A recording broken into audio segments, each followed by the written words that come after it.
on my front yard, y'all. I got my lemongrass right there already put in there. And this is what my front yard looks like now, y'all.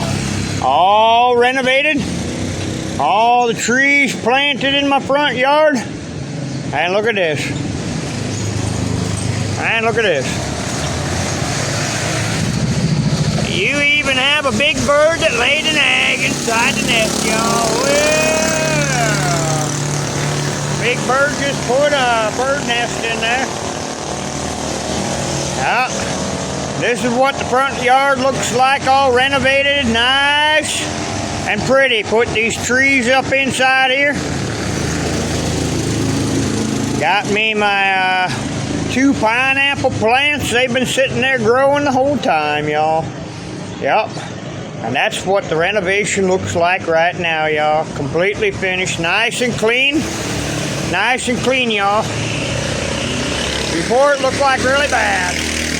Now, she's looking really beautiful, you know. I'm kind of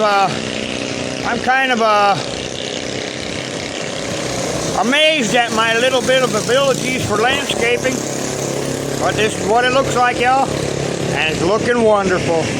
Way better than it did before, y'all. Okay, y'all.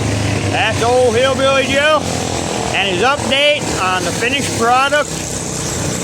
The finished renovation of his front yard, y'all. Okay, old Hillbilly Joe. Till next time.